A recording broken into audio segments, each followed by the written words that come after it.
Hello and welcome to Sanlando Soundwaves. I'm Jerry Evans, and this is Week 5, Day 21. We begin today's lessons on page 36. Listen to these words from the 3rd chapter of Genesis, verses 1 to 5.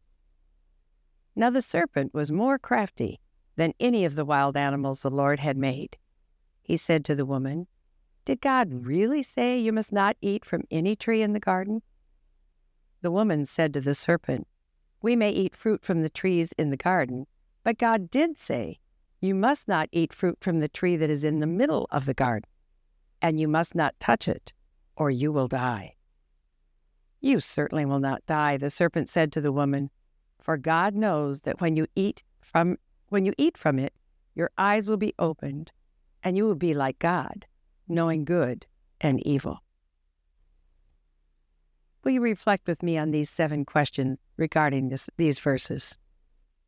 What does this passage say? What did this passage mean to its original audience?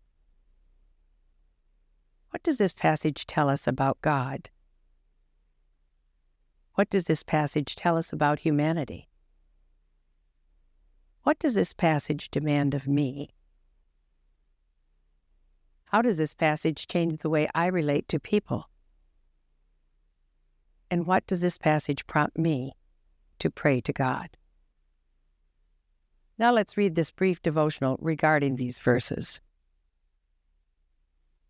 Satan, in the form of a serpent, appeared on the scene in Genesis 3. His question to the woman reveals that he intended to cause the man and woman to doubt God's word and God's goodness. Clearly, Satan's first question was based on mistruth. God actually said that they could eat of every tree of the garden except one. The woman's reply also contains error. God did not say that they should not touch the fruit of that tree, only that they were not to eat it. The serpent then continued to undermine God's word by declaring that Adam and Eve had nothing to worry about by disobeying God. In fact, he told them that by eating the fruit they would become like God, knowing good and evil. But that was not God's design.